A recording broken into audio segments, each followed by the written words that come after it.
Postoje trenuci u životu kada sve ono što ste gradili godinama stoji pred vama kao kula od karata, spremno se srušiti jednim dahom. Za mene je taj trenutak bio u sudnici u Zagrebu, kada je žena koja me rodila stala ispred svih prisutnih i pokušala uništiti sve što sam postala. Ali ponekad pravda dolazi iz mjesta gdje je ne očekujete. Ponekad istina progovori glasnije od svih laži.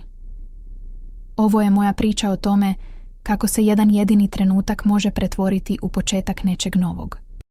Prije nego što započnemo ovu nevjerojatnu priču, ne zaboravite dati like videu, pretplatiti se na kanal i reći nam u komentarima odakle slušate ovu priču. Zrak u sudnici bio je težak, gotovo gušio me. Sjedila sam za stolom, ruke položene ispred sebe, pokušavajući kontrolirati drhtanje koje mi je prolazilo kroz tijelo. Nisam bila nervozna zbog sudskog procesa. Bila sam advokatica, provela sam 100 sati u ovim prostorijama, branila ljude, borila se za pravdu. Ali danas nisam bila ovdje kao odvjetnica. Danas sam bila kći koja se mora braniti od vlastite majke. Zvala se Danica Kovačević. Moje prezime koje sam zadržala jer sam ga zaslužila vlastitim radom, ne zbog nje. Sjedila je s druge strane sudnice, odjevena u tamno plavu haljinu koja je odavala privid dostojanstva. Ali ja sam znala istinu. Znala sam što se krije iza te fasade. Godinama sam živjela s tim znanjem, nosila ga kao teret koji mi je pritiskao leđa, sve dok nisam odlučila stati na vlastite noge. Sudac Marko Jurić sjedio je za visokim stolom, pregledavajući papire. Poznavala sam ga godinama. Radio je u pravosuđu još od vremena kada sam tek počela studirati pravo.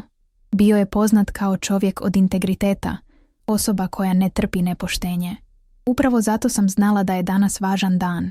Važan ne samo za meni, već za sve što sam izgradila. Danicin odvjetnik, mlađi muškarac, s prenapregnutim izrazom lica, ustao je i počeo govoriti. Glasom je zvučao sigurno, ali mogla sam primijetiti nešto u njegovim očima. Sumnju. Kao da nije bio potpuno uvjeren u slučaj koji brani.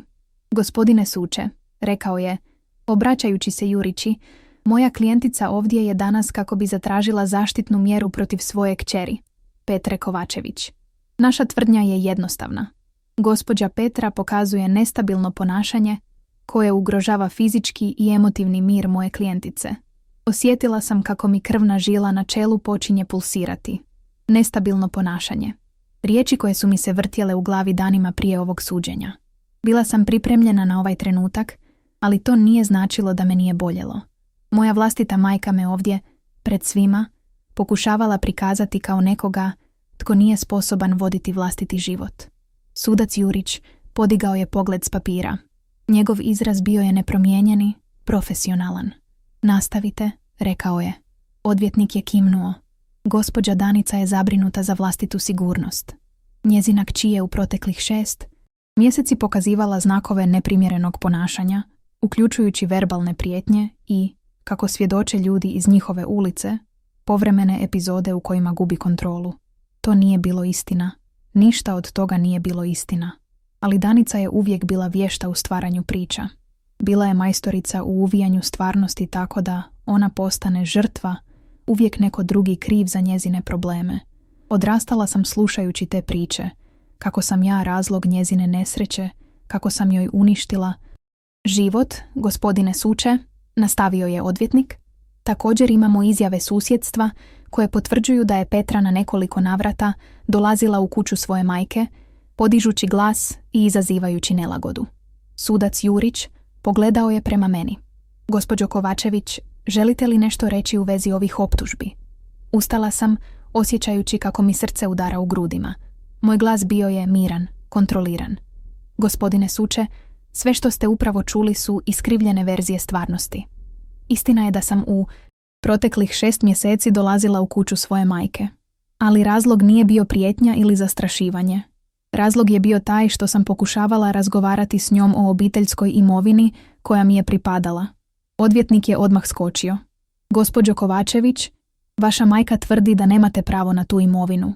Okrenem se prema njemu. Moj profesionalni instinkt automatski preuzima kontrolu. Imam dokumente koji dokazuju suprotno. Moj otac, prije nego što nas je napustio, dao mi je tu imovinu kao zalog za moju budućnost. Moja majka pokušava to osporiti, ali činjenice su jasne. Danica je naglo ustala, njezin glas prodro kroz sudnicu. Ona laže. Uvijek je lagala. Ona ima probleme, gospodine suče. Mentalne probleme. Nije sposobna voditi računa o samoj sebi, a kamoli o imovini.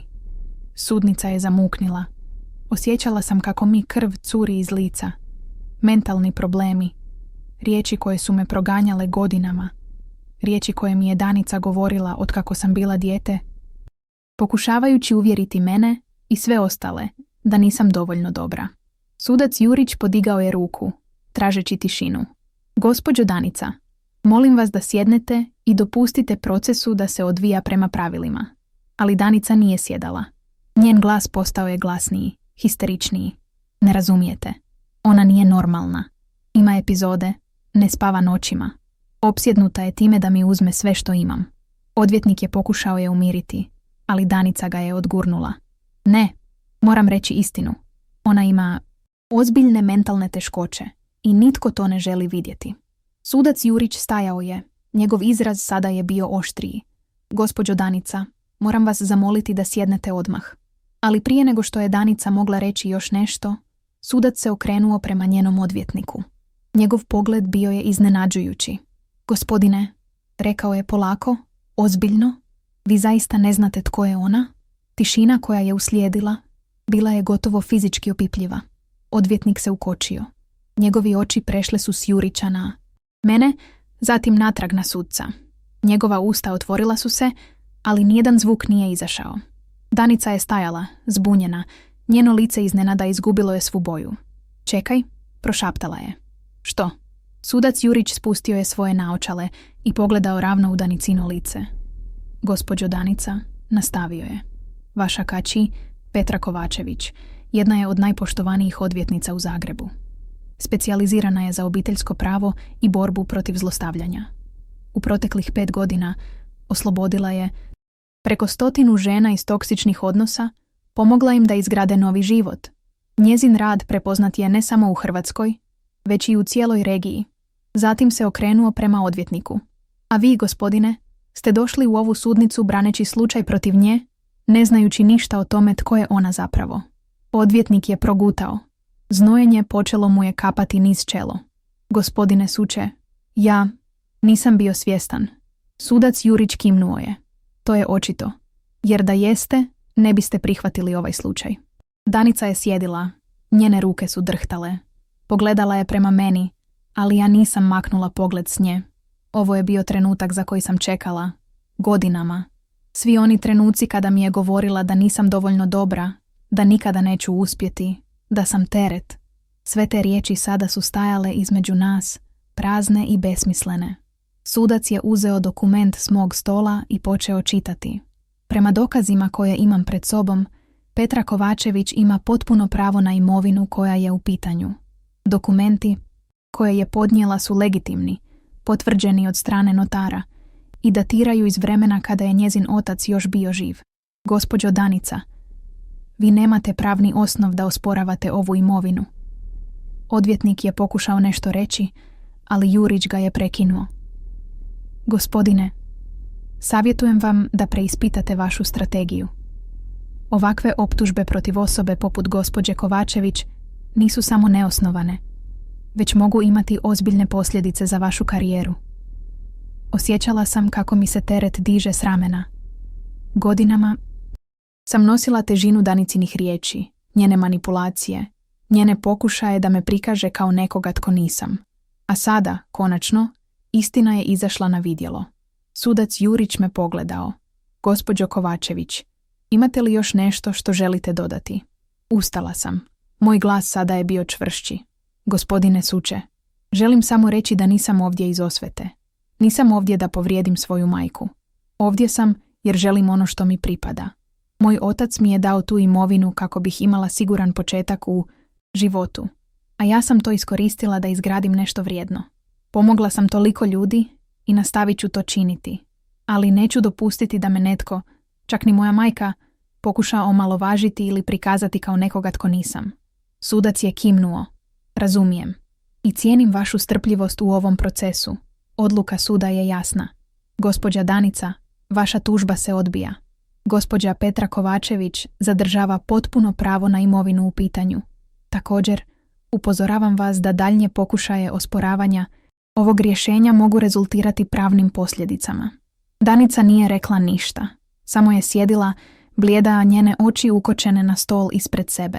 Napustila sam sudnicu s osjećajem koji nisam mogla u potpunosti opisati. Nije bila samo pobjeda. Bilo je nešto više. Bio je to osjećaj oslobođenja. Godinama sam nosila teret osjećaja da nisam dovoljno dobra. A danas, konačno, taj teret je nestao. Dok sam hodala prema svojoj kancelariji, mobitel mi je zazvonio. Bila je to Ana, moja kolegica i najbolja prijateljica. Petra, kako je prošlo? Pobjedila sam, rekla sam jednostavno. Istina je konačno izašla na vidjelo. Ana je uzdahnula s olakšanjem. Znala sam da hoće. Jesi li dobro? Jesam, odgovorila sam. Po prvi put nakon dugo vremena, jesam. Ali znala sam da ovo nije kraj. Bilo je to tek početak. Danica neće tako lako odustati. A ja sam morala biti pripremljena na sve što će uslijediti. Ako ste i vi nekada osjećali da morate stati pred nekoga tko vas je pokušao omalovažiti, ova priča je za vas. Molim vas, lajkajte ovaj video, pretplatite se na kanal i podijelite ovu priču s nekim tko treba čuti poruku da istina uvijek, na kraju, pobjeđuje. 3 dana su prošla od suđenja, ali osjećaj nije nestao. Svako jutro sam se budila s istim mislima. Konačno sam slobodna. Konačno mogu disati bez tog tereta na prsima. Ali negdje duboko u sebi znala sam da nije gotovo. Danica nije bila osoba koja prihvaća gubitak. Nikada nije bila. Moja kancelarija nalazila se u središtu Zagreba, u staroj zgradi koja je renovirana prije nekoliko godina. Voljela sam taj prostor. Visoki prozori propuštali su svjetlost koja je činila sve toplim, ugodnim. Na zidovima sam imala diplome, certifikate, fotografije s konferencija. Sve dokaze onoga što sam postigla. Ali najvažnija stvar u toj prostoriji bila je mala bilježnica koju sam držala u ladici svog stola. U njoj su bila imena. Imena svih žena kojima sam pomogla. Svaka stranica predstavljala je nečiji novi početak. Ana je ušla u kancelariju s 2 papira s kavom. Njezin osmijeh bio je topao, kao uvijek. Mislila sam da će ti trebati ovo, rekla je, stavljajući šalicu pred mene. Hvala, odgovorila sam, uzimajući gutljaj. Kava je bila vrela, ali dobra. Ana je sjela nasuprot mene. Petra, moram ti nešto reći i neće ti se svidjeti. Srce mi je malo poskočilo. Što se dogodilo? Jučer je Danica došla u zgradu. Nije došla do naše kancelarije, ali portir me nazvao i rekao mi. Čekala je dolje gotovo sat vremena. Osjetila sam kako mi se želudac steže. Zašto nije došla gore? Portir joj je rekao da nisi bila tu. Ali Petra izgledala je. Ana je zastala, tražeći prave riječi. Izgledala je izgubljeno, kao da ne zna što učiniti. Nisam znala što da kažem. Dio mene osjećao je nešto. Ne sažaljenje, ali nešto blizu tome. Danica je bila moja majka, bez obzira na sve što je učinila. Ali drugi dio mene bio je besan. Bijesna sam bila jer je godinama manipulirala mojim osjećajima. Koristila me i sada kada je izgubila, dolazi ovdje kao da želi nešto popraviti. Što misliš učiniti? Upitala je Ana. Ne znam, priznala sam. Dio mene želi razgovarati s njom, ali drugi dio zna da to neće dovesti nigdje. Ona ne mijenja način razmišljanja. Ana je kimnula. Razumijem. Ali Petra, moraš biti spremna. Ljudi kao Danica ne odustaju samo tako. Možda dolazi ovdje jer pokušava pronaći drugi način da te napadne. Znala sam da Ana ima pravo. Danica je uvijek bila nekoliko koraka ispred. Uvijek je planirala, strategirala. Kao šahistica koja gleda 5 poteza unaprijed. Trebala bi razgovarati s njom, rekla sam konačno. Ali ne sama. Želim da budeš tamo. Ana je osmjehnu.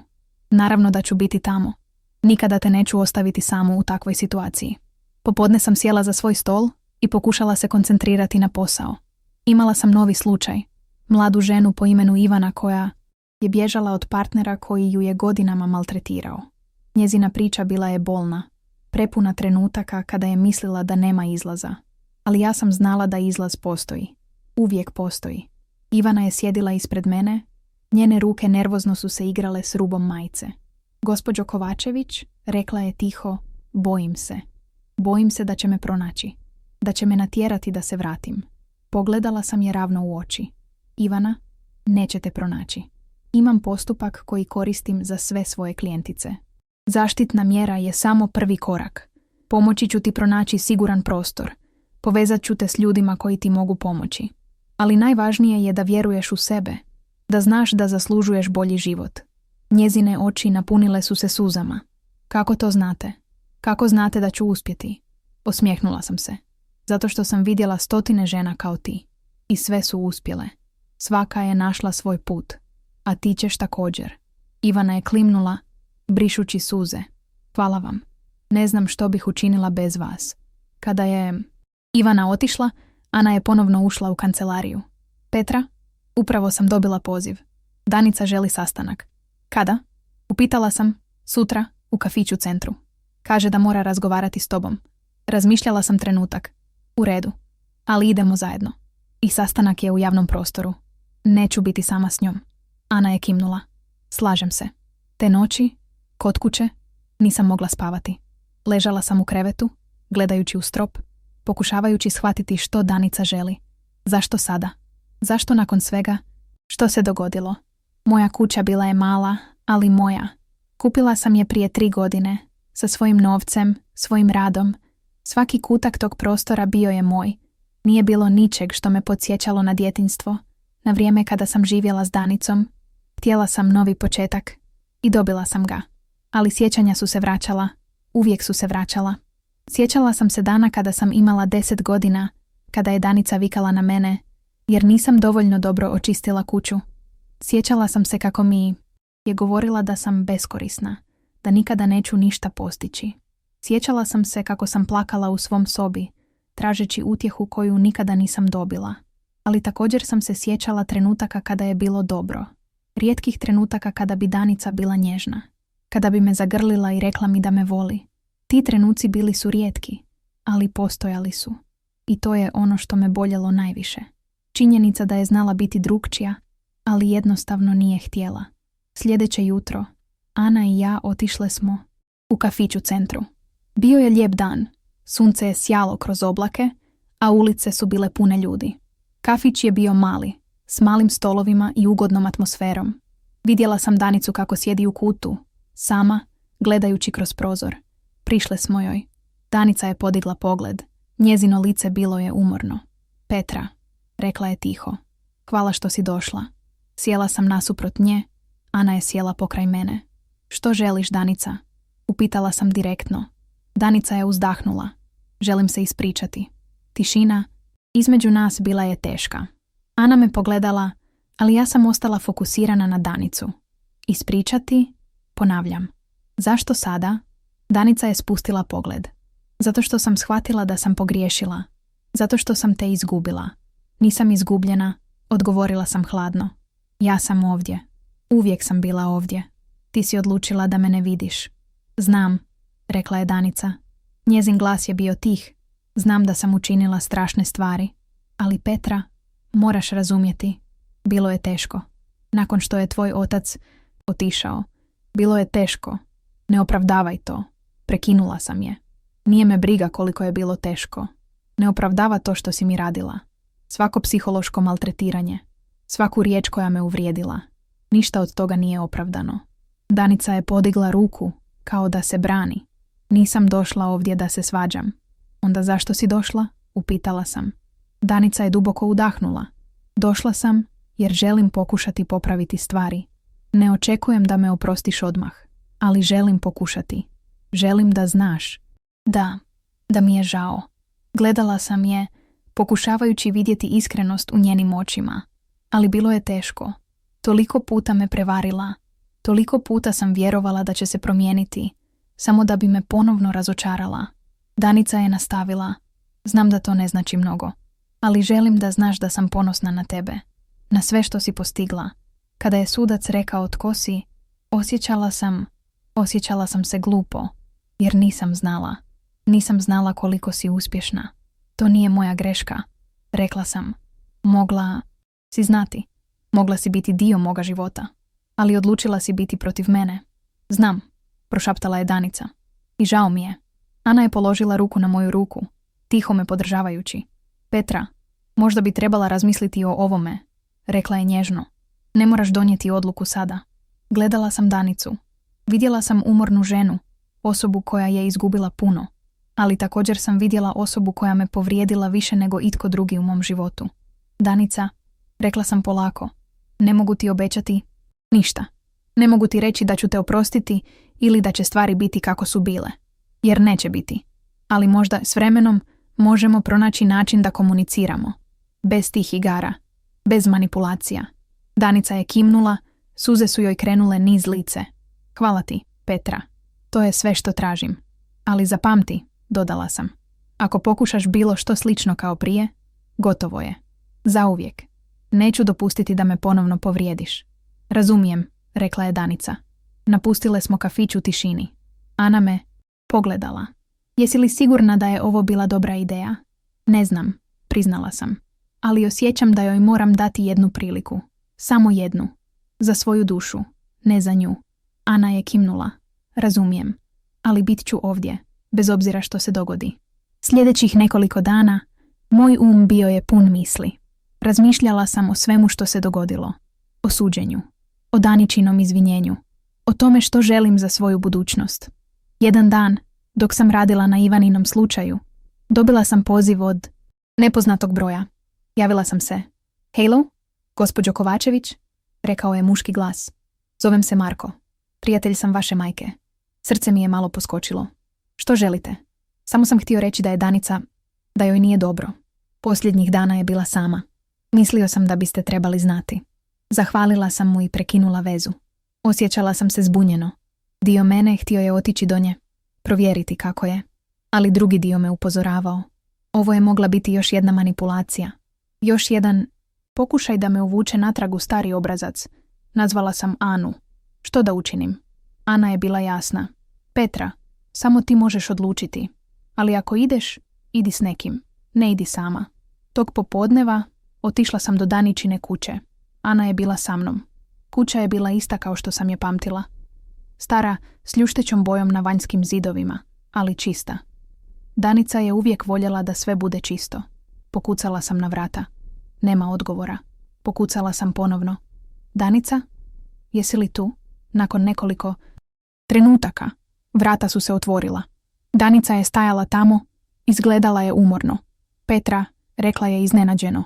Nisam očekivala da ćeš doći. Dobila sam poziv, rekla sam. Rekli su mi da ti nije dobro. Danica je spustila pogled. To je Marko. Ne bi trebao to činiti. Možemo ući? Upitala je Ana.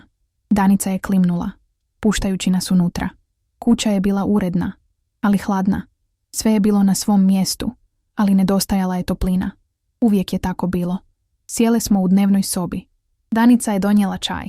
Petra, rekla je, nije mi bilo namjera da te uvučem natrag u stare stvari. Samo osjećam se jako usamljeno. Gledala sam je. Zašto si tako usamljena, Danica? Gdje su svi tvoji prijatelji? Danica je uzdahnula. Nemam puno prijatelja. Nikada nisam imala. Bila sam previše fokusirana na sebe, na svoje probleme. To nije izgovor, rekla sam. Svatko ima izbor. Ti si odabrala biti sama. Znam, prošaptala je Danica. I sada plaćam cijenu. Ana me je pogledala. Petra, možda bi trebala ići. Ali prije nego što sam mogla nešto reći, Danica je progovorila. Petra, rekla je, samo želim da znaš jednu stvar. Nikada nisam željela biti ovakva. Nikada nisam željela biti majka koja te povređuje. Ali nisam znala kako biti drugčija. To nije dovoljno, rekla sam. Nije dovoljno samo reći to. Moraš to pokazati. Danica je kimnula. Znam. I pokušat ću. Napustile smo kuću. Na putu nazad, Ana je rekla, Petra, mislim da ona zaista pokušava, ali moraš biti oprezna. Ne možeš joj vjerovati samo tako. Znam, rekla sam, ali moram joj dati priliku. Za sebe, ne za nju. Tog dana shvatila sam nešto važno. Oprost nije za drugu osobu. Oprost je za sebe. Za oslobođenje od tereta koji nosiš. I možda, samo možda, bila sam spremna početi taj proces. Ali znala sam da put neće biti lak. Bilo je još toliko toga što je trebalo riješiti. Toliko rana koje su trebale zacijeliti. Ali prvi korak bio je napravljen. I to je bilo dovoljno. Za sada. Ako ste i vi nekada morali donijeti tešku odluku između oprosta i zaštite sebe, znajte da niste sami. Oprost ne znači zaborav. Znači oslobođenje. Molim vas, lajkajte ovaj video, pretplatite se na kanal i podijelite ovu priču s nekim tko treba čuti da je u redu postaviti granice, čak i s vlastitom obitelji. Prošlo je 2 tjedna od posjeta Daničinoj kući. U tom razdoblju nazvala me je 3 puta. Svaki put razgovor je bio kratak, površan. Pitala bi kako sam, što radim, kako je na poslu. Ja bih odgovorila kratko, držeći distancu. Nisam bila spremna otvoriti se, ne još. Ali nešto se mijenjalo. Polako, gotovo nevidljivo. Svaki razgovor bio je malo lakši od prethodnog. Svaki put kada bi nazvala, osjećala bih malo manje napetosti u grudima. Ana je primijetila promjenu. Jednog jutra, dok smo pile kavu u kancelariji, pogledala me je pažljivo. Petra, rekla je, izgledaš drukčije, mirnija. Možda jesam. Priznala sam, ne znam, možda pokušavam dati priliku. Ana je kimnula. To je dobro, ali nemoj zaboraviti što si prošla. Ne može se sve izbrisati samo tako. Znam, rekla sam, vjeruj mi, nisam zaboravila ništa. Tog popodneva, dok sam pregledavala dokumente za novi slučaj, telefon mi je zazvonio. Bio je to nepoznat broj. Javila sam se oprezno. Halo? Petra? Rekao je ženski glas koji nisam prepoznala. Da, to sam ja. Tko govori? Zovem se Iva. Prijateljica sam tvoje majke. Ili bolje rečeno, bila sam. Osjetila sam nešto čudno u stomaku. Zašto me zovete? Iva je uzdahnula. Zovem jer mislim da trebaš znati nešto o Danici. Nešto što ti ona neće reći. Šutila sam, čekajući da nastavi. Petra, rekla je Iva polako, tvoja majka je jako usamljena. Ali to nije sve. Posljednjih mjeseci, od kada je tvoj otac otišao, ona je promijenila se. Izgubila je mnogo toga. Prijatelje, samopoštovanje. Sve što je imala. Ne razumijem, rekla sam. Zašto mi to govorite? Jer mislim da zaslužuješ znati. Danica je napravila mnogo grešaka, ali ona sada pati. I mislim da pokušava biti bolja osoba. Zahvalila sam joj i prekinula vezu. Moj bio je pun pitanja. Zašto bi Iva zvala? Što je htjela postići? Te večeri kod kuće Racmanam razmišljala sam o svemu što sam čula.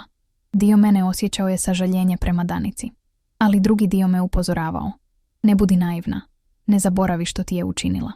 Sljedeći dan odlučila sam posjetiti Danicu bez najave. Morala sam vidjeti stvari svojih očiju. Morala sam znati što se zaista događa. Došla sam do njezine kuće ujutro. Sunce je već grijalo. Zrak je bio topao. Pokucala sam na vrata i čekala. Nakon nekoliko trenutaka, vrata su se otvorila.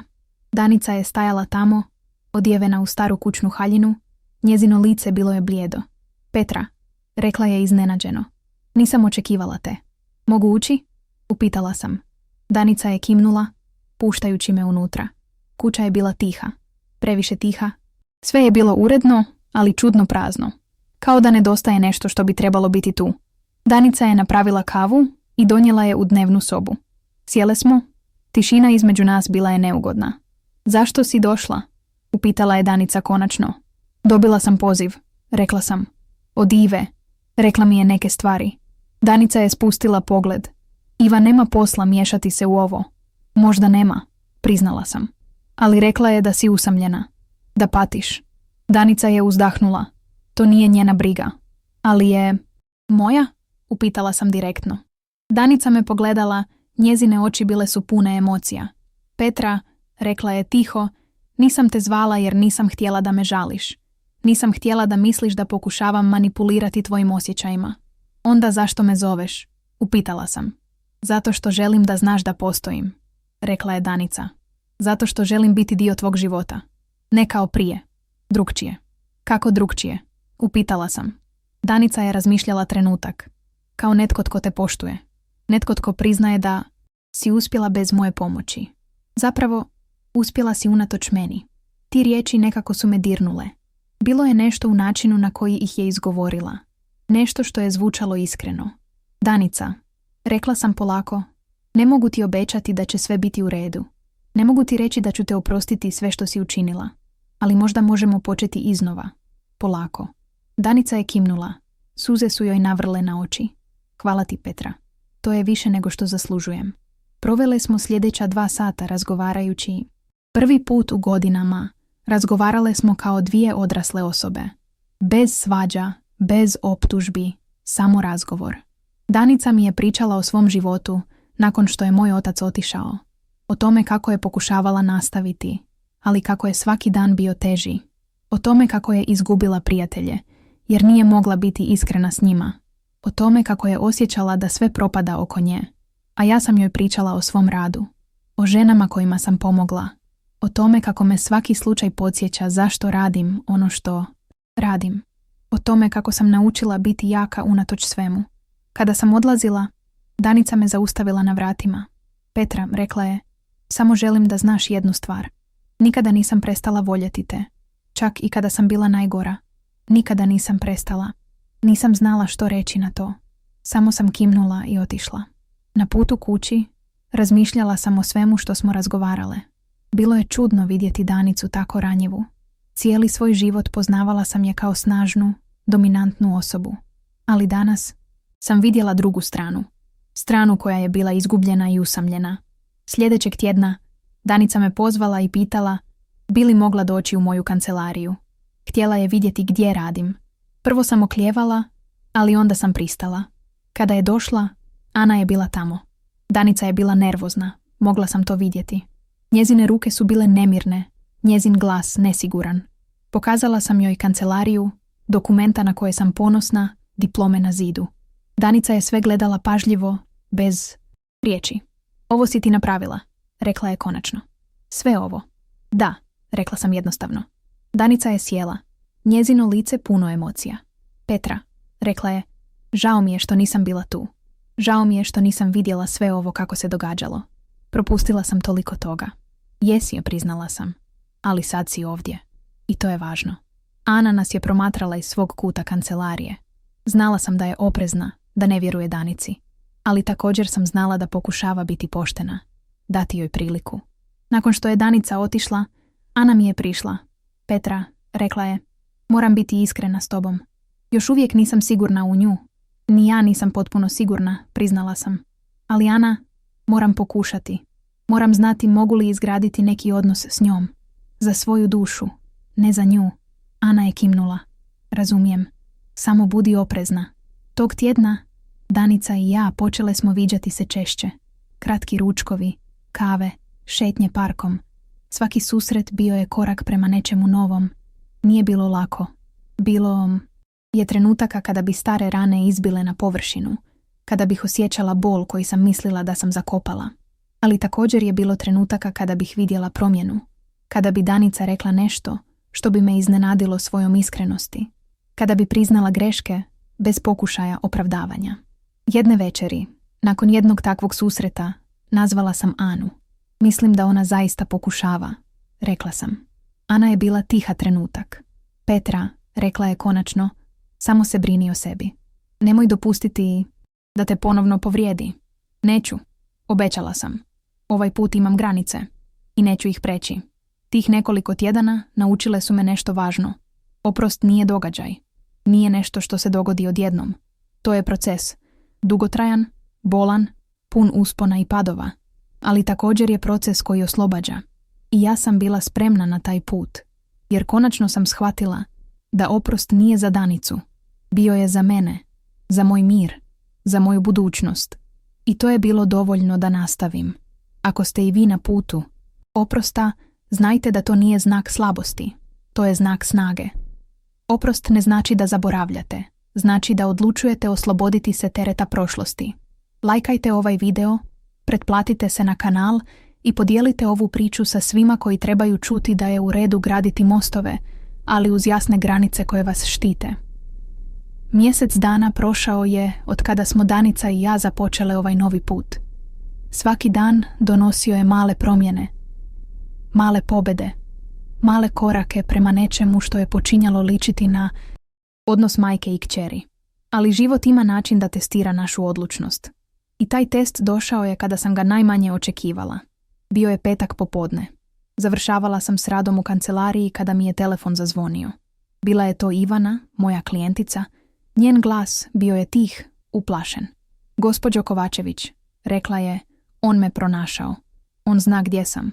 Srce mi je poskočilo. Gdje si sada? U stanu koji ste mi pomogli pronaći. Ali vidim ga dolje. Stoji ispred zgrade.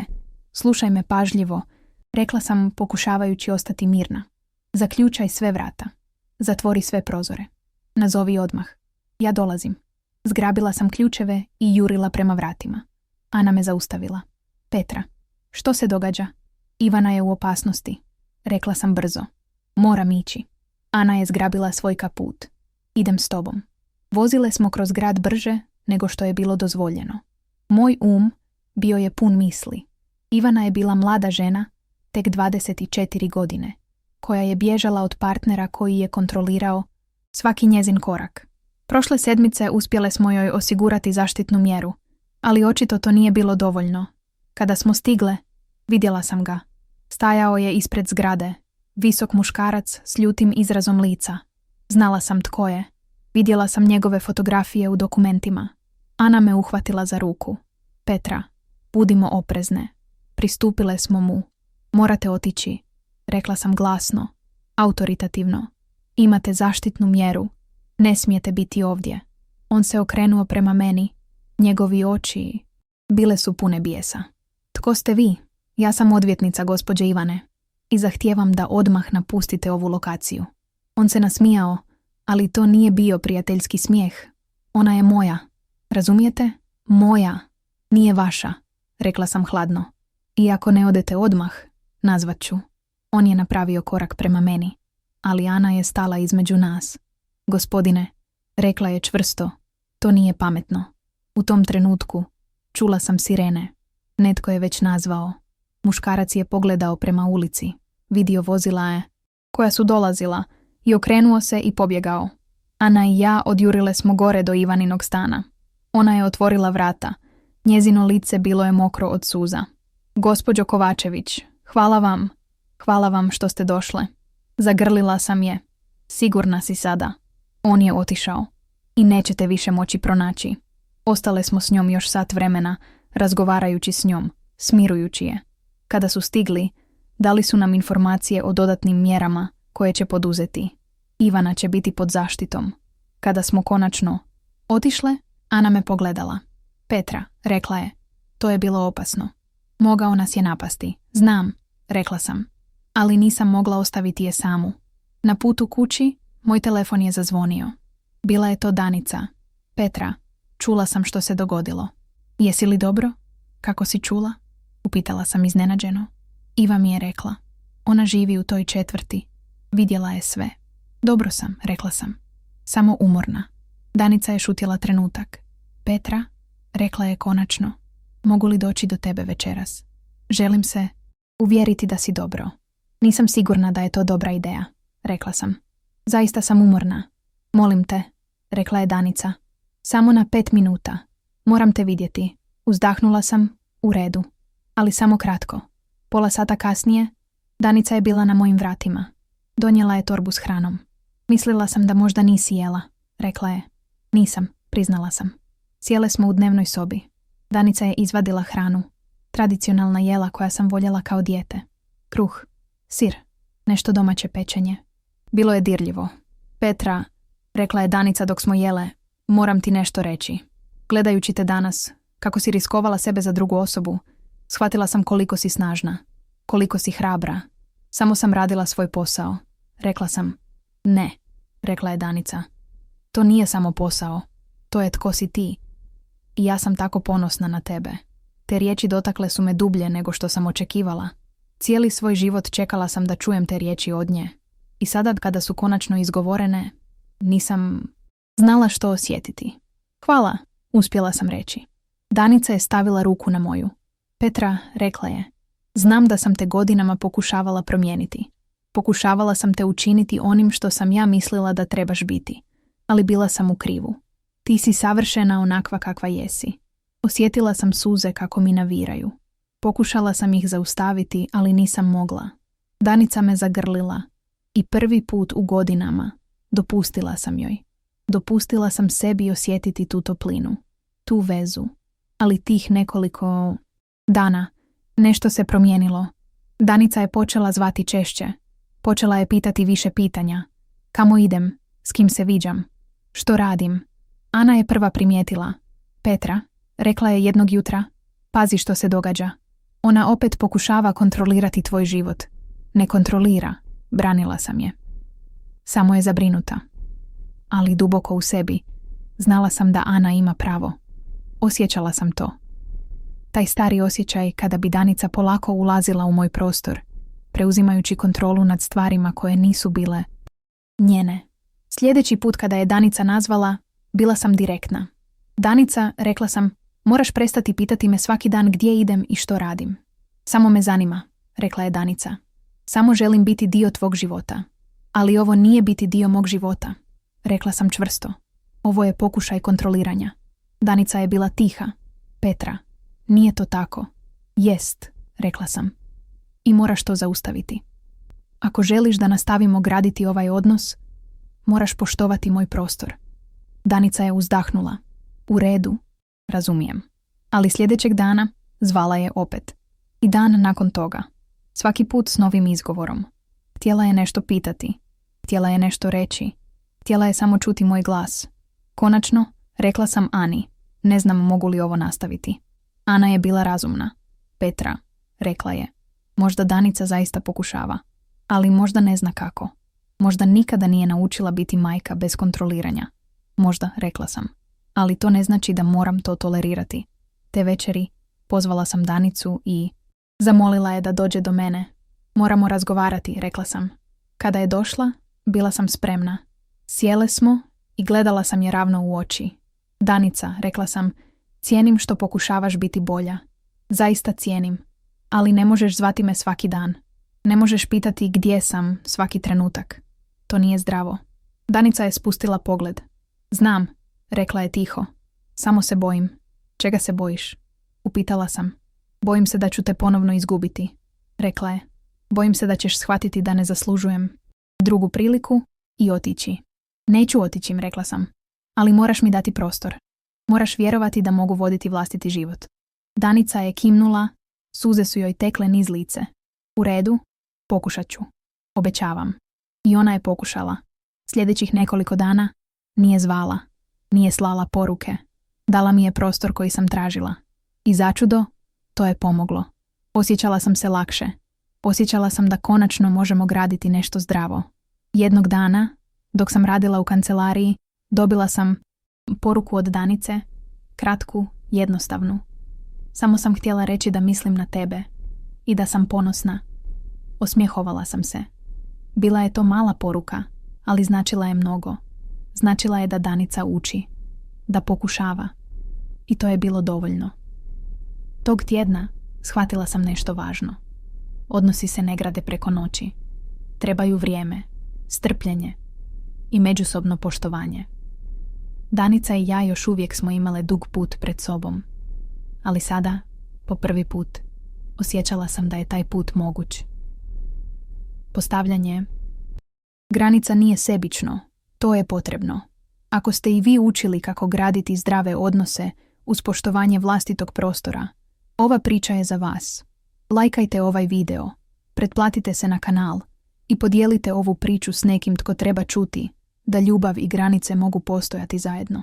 3 mjeseca prošla su od našeg posljednjeg razgovora o granicama. 3 mjeseca u kojima sam naučila mnogo toga o sebi, o Danici i o tome što znači graditi odnos iz pepela staroga. Zima je stigla u Zagreb. Ulice su bile prekrivene snijegom, prozori ukrašeni svjetlima. Voljela sam ovo doba godine. Uvijek mi je donosilo osjećaj novog početka, čak i usred hladnoće. Moja kancelarija bila je zauzeta kao nikada prije. Broj žena koje su tražile moju pomoć rastao je svaki mjesec. Svaka priča bila je jedinstvena, ali sve su imale nešto zajedničko. Bile su priče o snazi, o hrabrosti, o odluci da se promijeni vlastiti život. Ana je ušla u moju kancelariju s osmijehom na licu. Petra, rekla je, moraš vidjeti ovo. Ivana je upravo poslala fotografiju. Otvorila je vlastiti mali posao. Cvjećarnica. Pogledala sam fotografiju na Aninom telefonu.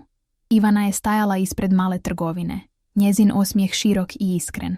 Moje srce se napunilo ponosom. To je nevjerojatno, rekla sam. Prošla je dug put. I sve zahvaljujući tebi, rekla je Ana. Ne samo meni, ispravila sam je. Zahvaljujući njezinoj vlastitoj snazi. Ja sam samo pomogla pokazati joj put. Tog popodneva, dok sam radila na novom slučaju, telefon mi je zazvonio. Bila je to Danica. Petra, rekla je. Njezin glas bio je topao. Mogu li te vidjeti ovaj vikend? Htjela bih ti nešto pokazati. Naravno, rekla sam. Što želiš pokazati? To je iznenađenje, rekla je Danica. Ali mislim da će ti se svidjeti. U subotu ujutro otišla sam do Daničine kuće. Snijeg je padao lagano, stvarajući tihi pokrivač nad gradom. Kada sam stigla, Danica je već čekala na vratima. Uđi, rekla je s osmijehom. Imam nešto za tebe. Ušla sam u kuću i primijetila promjenu. Kuća je bila toplija nekako. Na zidovima su bile nove fotografije. Fotografije nas dviju. Neke iz mog djetinjstva koje sam mislila da su davno nestale. Druge novije, iz posljednjih mjeseci. Danica, rekla sam iznenađeno. Otkud ove fotografije? Pronašla sam ih, rekla je Danica. Bile su u kutijama na tavanu. Znam da sam te godinama pokušavala izbrisati iz svog života kada sam bila ljuta. Ali sada želim da znaš da si uvijek bila dio mene. Uvijek. Gledala sam fotografije. Na jednoj sam bila dijete, možda 5 godina, držeći Danicinu ruku. Obje smo se smijale. Bilo je to prije nego što je sve krenulo loše. Prije nego što je otac otišao. Prije nego što je Danica postala osoba koju sam naučila bojati se. Hvala što si ovo učinila, rekla sam tiho. Danica me odvela u kuhinju. Tamo je bio stol pun hrane. Pripremila sam ručak, rekla je. Sve tvoje omiljene stvari.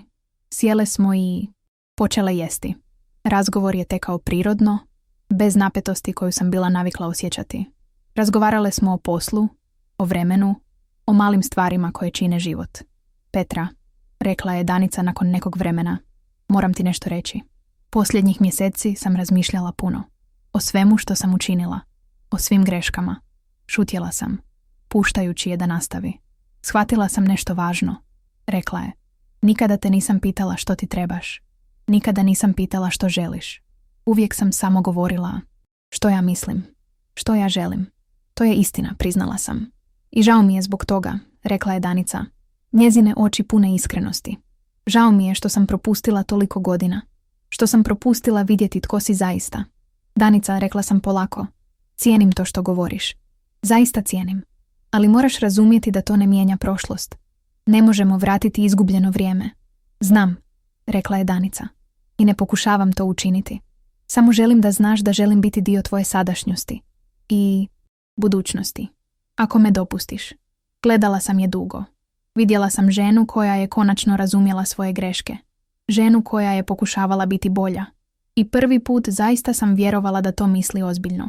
Možemo pokušati, rekla sam. Ali to znači da moraš nastaviti poštovati moje granice. To znači da moraš biti strpljiva. Danica je kimnula. Bit ću. Obećavam. Nakon ručka, šetale smo parkom blizu njezine kuće. Snijeg je još uvijek padao, stvarajući magičnu atmosferu. Razgovarale smo o budućnosti, o planovima, o snovima. Petra, rekla je Danica dok smo hodali, imam jednu molbu. Samo jednu. Što? Upitala sam. Kada budeš spremna, htjela bih doći u tvoju kancelariju opet.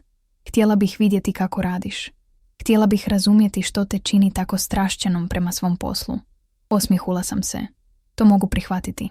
Sljedećeg tjedna Danica je došla u kancelariju. Ana je bila oprezna, ali ljubazna. Pokazala sam Danici dokumente, pričala joj o slučajevima na kojima radim. Objašnjavala sam joj zašto je ovo tako važno za mene. Danica je slušala pažljivo. Na kraju rekla je, sada razumijem. Razumijem zašto ovo radiš. Pomaže ti da pomogneš drugima izbjeći ono što si ti prošla? Da, rekla sam jednostavno. Točno to. Tog dana, dok je Danica odlazila, zagrlila me. Pravo zagrljaj. Ne onaj formalan, hladni zagrljaj koji smo razmjenjivale prije. Već topli, iskreni zagrljaj pune majke. I po prvi put Nisam se povukla. Zagrlila sam je nazad. Prošlo je još nekoliko tjedana. Danica i ja nastavile smo graditi naš odnos. Nije bilo savršeno.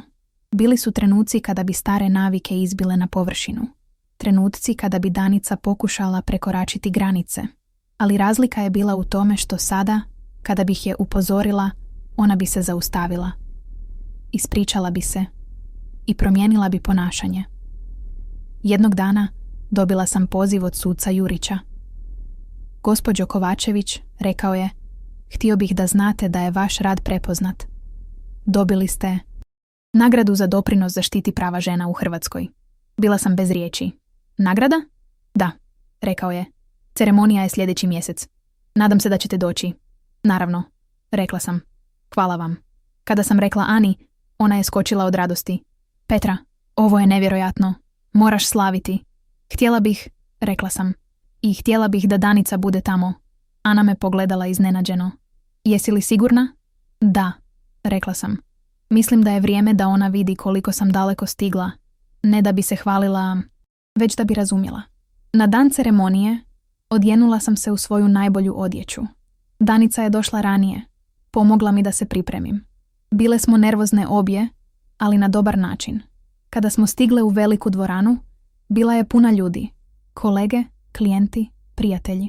Svi su bili tamo da proslavljaju ne samo mene, već sve žene koje su pronašle snagu izmijeniti svoje živote.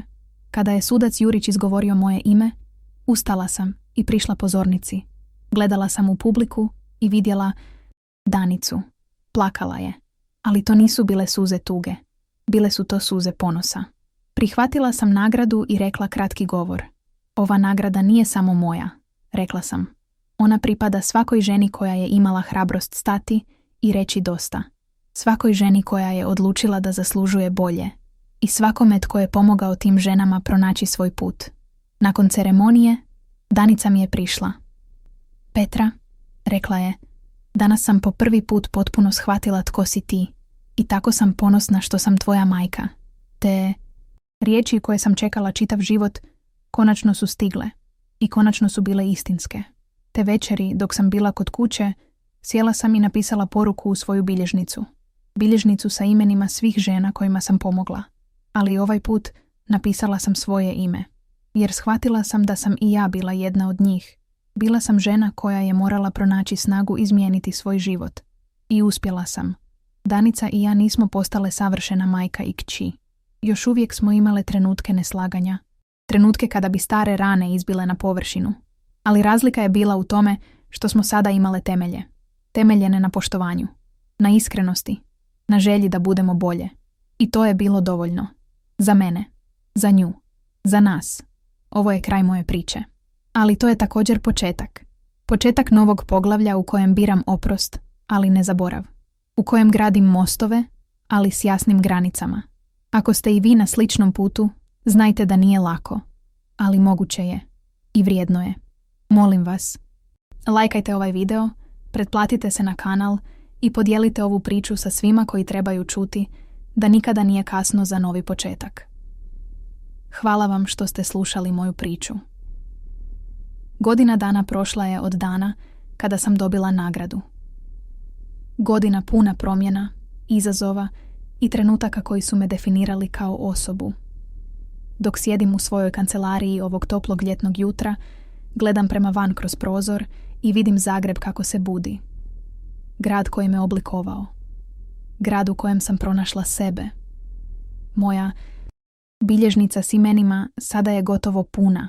100 žena, 100 priča. Svaka jedinstvena, ali sve povezane istom niti snage, niti preživljavanja, niti pobjede nad onim što ih je pokušavalo slomiti. Ali danas nije običan dan. Danas je poseban. Danas je dan kada će se dogoditi nešto što nikada nisam mislila da je moguće. Moj telefon zazvonio je u 8 ujutro. Bila je to Danica. Njen glas bio je uzbuđen, gotovo kao djevojčica.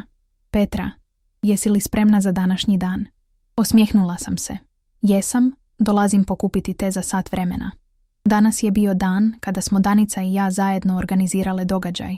Događaj koji je bio plod naših zajedničkih mjeseci rada. Krenulo je jednostavno.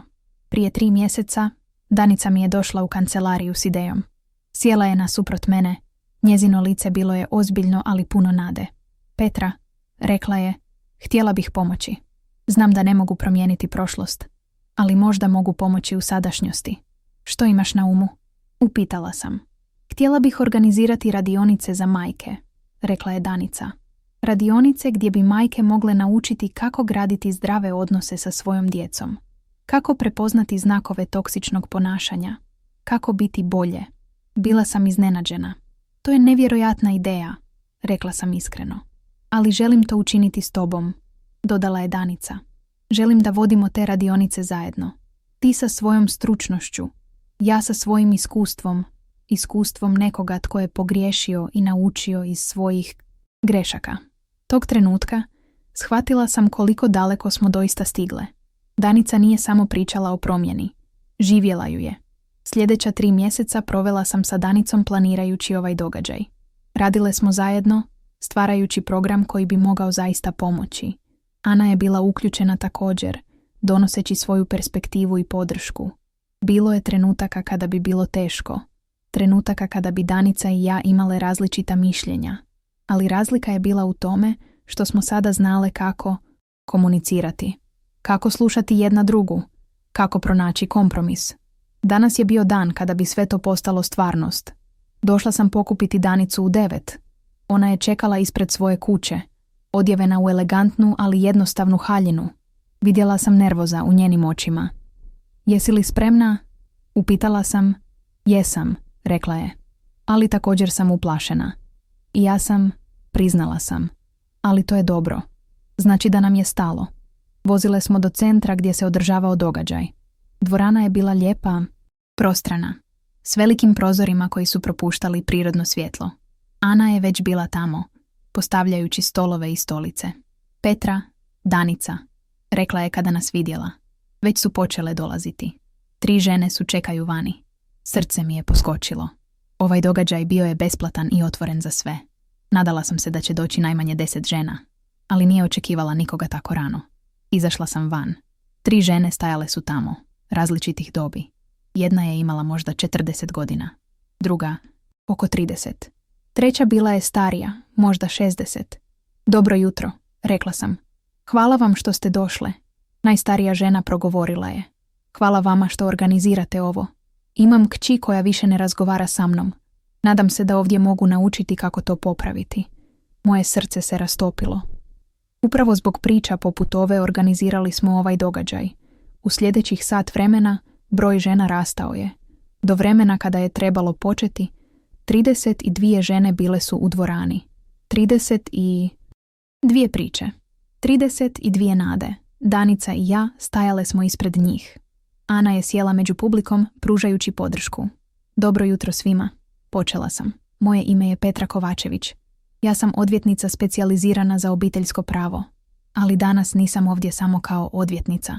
Danas sam ovdje kao kći. Pogledala sam prema Danici. Ovo je moja majka, Danica. I naša priča nije bila laka. Godinama smo imale odnos koji je bio toksičan. Odnos pun boli, nesporazuma i pogrešaka. Danica je uzela riječ. Moje ime je Danica. I sve što je Petra rekla je istina. Bila sam loša majka. Nisam znala kako voljeti svoju kći na način koji joj je trebao. Nisam znala kako graditi most umjesto zida. Tišina u dvorani bila je duboka. Sve žene slušale su pažljivo.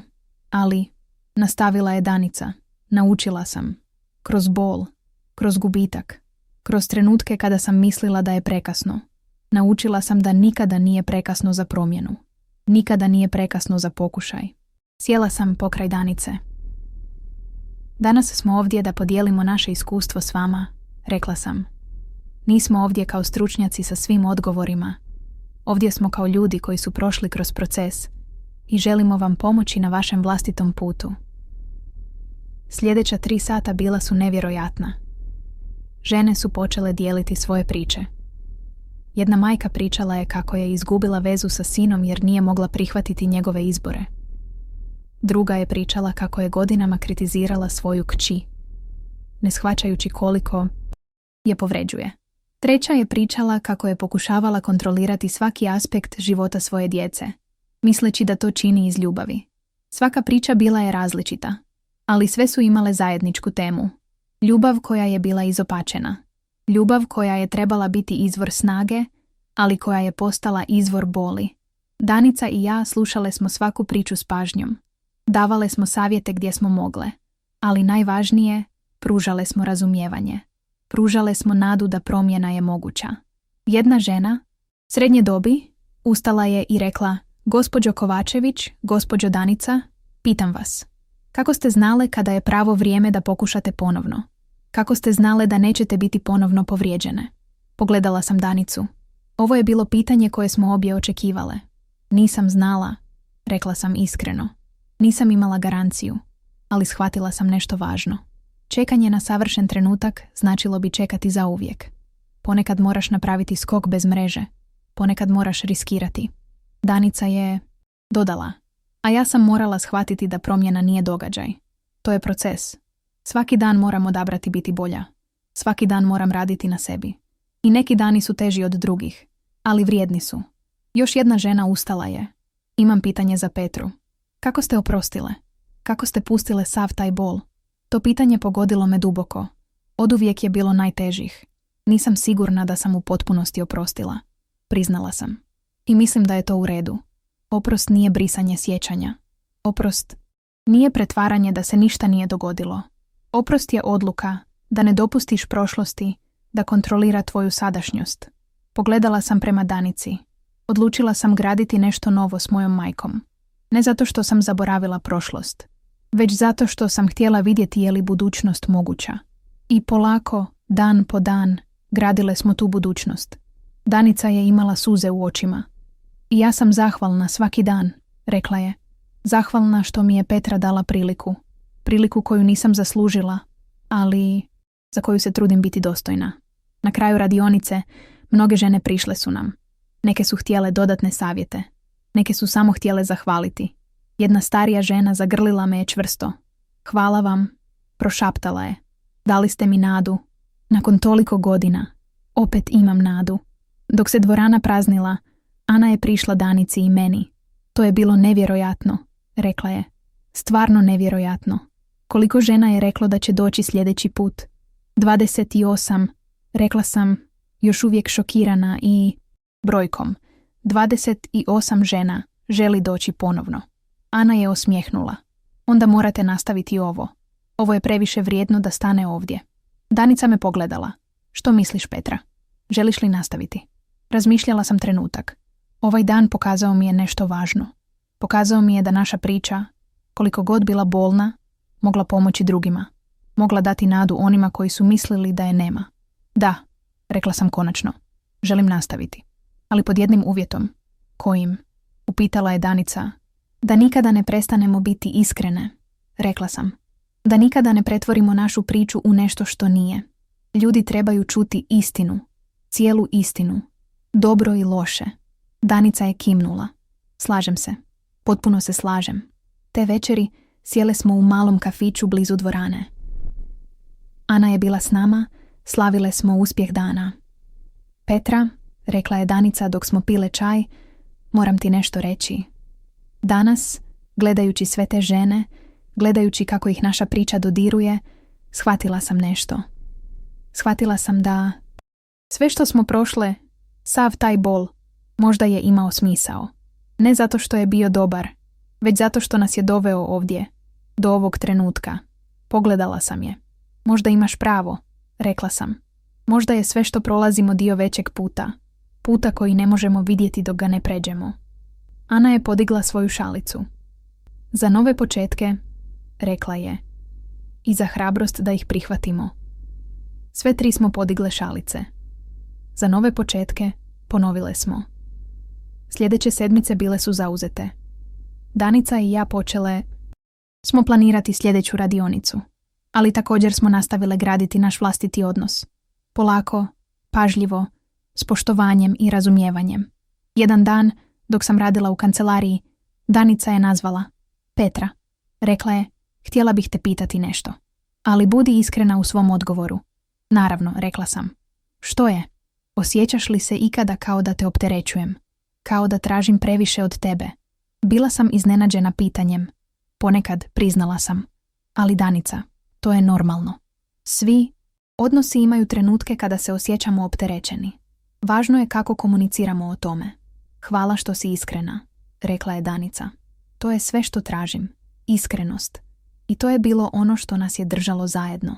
Ta iskrenost, ta spremnost da razgovaramo o teškim stvarima, čak i kada je bilo neugodno. Mjesec dana kasnije održale smo drugu radionicu. Ovaj put došlo je 50 žena, 50 priča, 50 nada i svaka je bila dragocjena. Na kraju te radionice jedna mlada žena, možda 26 godina, prišla mi je. Gospođo Kovačević, rekla je, vaša priča mi je dala nešto što nisam imala. Dala mi je hrabrost da pokušam popraviti odnos s mojom majkom. Ne znam hoće li uspjeti, ali sad znam da je vrijedno pokušati. Zagrlila sam je. To je sve što možeš učiniti, rekla sam. Pokušati i biti iskrena u tom pokušaju. Dok sam vozila kući tu večer, razmišljala sam o svemu što se dogodilo. O putu koji sam prešla. Od one mlade djevojke koja je mislila da nikada neće biti dovoljno dobra. Do žene koja je sada pomagala drugima pronaći svoj put. Moj telefon zazvonio je. Bila je to poruka od Danice. Samo kratka poruka. Hvala ti što si mi dala priliku. Hvala ti što si vjerovala u mene kada nisam vjerovala u sebe. Volim te. Suze su mi navrle na oči.